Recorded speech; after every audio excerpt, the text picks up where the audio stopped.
Hi everyone, welcome to another session of Coaching Question of the Month. I'm Daylon and I'm the founder of Curious Core, and we help mid-career professionals to transition into the field of user experience design and product management.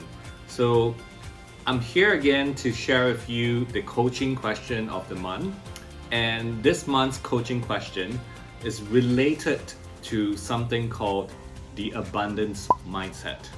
Well, you might have heard about the abundance mindset from books that are about self-development. And you might wonder, hey, what's the difference between an abundant mindset and a scarcity mindset? And let me start with a story first before I share the coaching question with you. So the story is this. I was hiring my first marketer in this company which we were building about 2.5 years ago.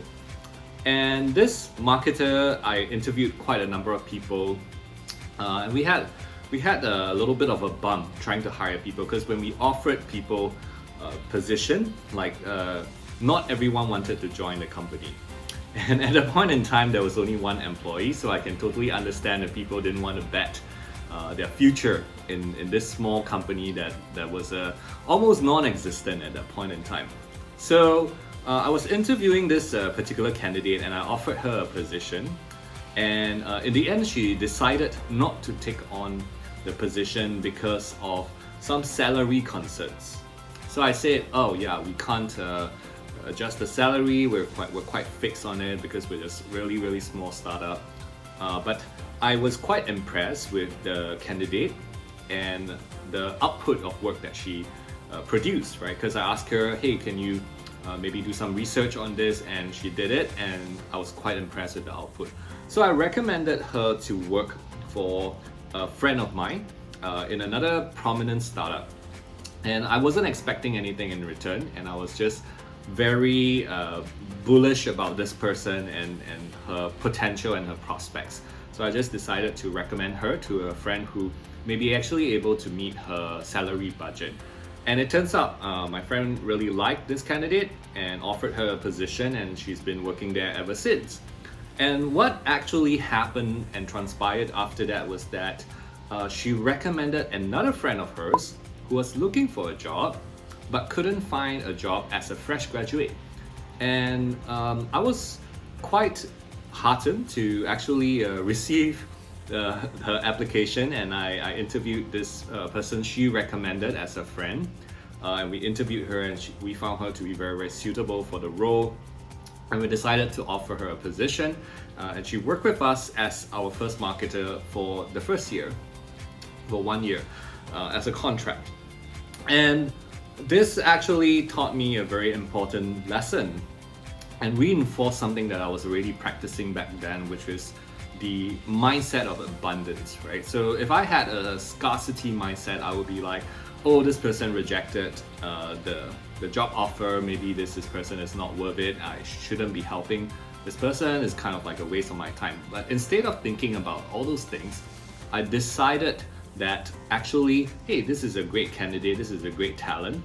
I think another friend would benefit from having this talent in his company, so I'm going to recommend this candidate to my friend. And then what sort of transpired is that she decided to pay back the goodwill by recommending her friend to work for our company, and actually help sort of like promoted our company and the process and stuff like that. So we were able to accelerate that process.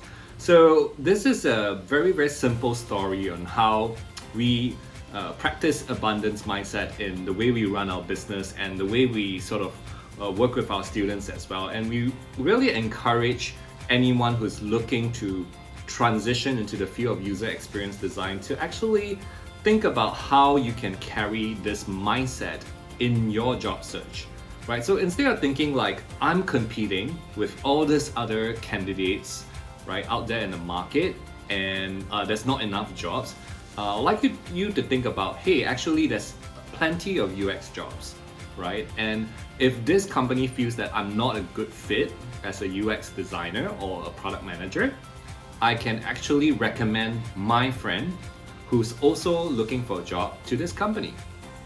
And just a simple practice of that let's say, sometimes it's just about the chemistry, right? And maybe they don't feel like you're a good chemistry fit and they decide not to offer you a job. But if you do that and you add value to the companies that you interview with, you are actually sort of like paying it forward in some sense. So the coaching question of the month, I know it took a while to get here, is how can I add value to you? Right? And I mean you in the sense that you could be the company you're interviewing with. You could also be the mentor that you have maybe sort of encountered on LinkedIn while trying to look for a job, or it could be also like the classmates that you sort of went to school with. So you in this case is like not just about what can I benefit, it's not just about me, but what can I do to serve you in this case. And switching that mindset actually takes away the pressure of trying to get something out of every single relationship, right? And it prevents you from having this very, very transactional kind of like mindset. And once you don't have this transactional mindset and you're having this very giving mindset where you believe opportunities are abundant for everyone, it really comes out to be true. And I can tell you as an entrepreneur, opportunities are pretty abundant. There were times where I felt, this student dropped out of this class, like we're not going to make it and fill out the class. But in the end, it also came out to be and the class was still filled. So I truly believe that,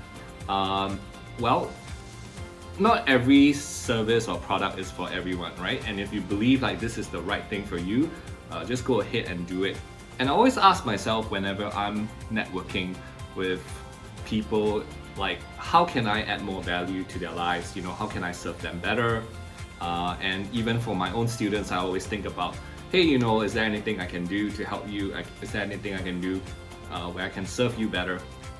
Like recently, our batch is actually graduating from our UX program, and I just dropped everyone a message like, how are you doing? What can we do to help better support you? So such a simple question, but more importantly, a shift in the mindset of being abundant. And this mindset of being abundant is going to help sort of take away the pressure from you in terms of how you perform, or how you try and only think about a me-centered sort of like approach to things, to think about what can we do together, what can we achieve together, what can I do to help bring more value, more service to the world. And believe me when I say, when you start thinking about how you can serve, how you can give, how you can bring value to others, good things will happen to you. And actually, you start to see more opportunities coming to you in this case. So it's also something very, very refreshing, because most of the time when you talk to people, they just try and take things, right? They just try and ask you for help, ask you for make a request, but they don't actually think about, hey, how can I like give back to you? So this is my coaching question of the month, and a very long-winded way. How can I add more value to you? And if you would also like to make certain requests, feel free to drop them in our comment below, and I'll try my best to answer them. And I hope this mindset shift will be helpful for you when you're looking for your job, when you're thinking about your career transition. Don't just focus on yourself, as in me. Think about we, think about how you can serve others better as well in the process, because this is also a journey, right? You're just journeying, you're trying to find this career where you can get into and you can help be more collaborative and support others. So I hope this coaching question of the month will serve you very well in your career moving ahead. This is Daylon once again, and if you have any ideas or questions or suggestions for our series, feel free to drop them in a message below, or feel free to email us. And that's it for coaching question of the month, and I hope to see you next month, where we'll bring you another coaching question of the month that will hopefully help you transition this year in a new career in tech. All right, take care and have a good day and a good week ahead. Bye bye.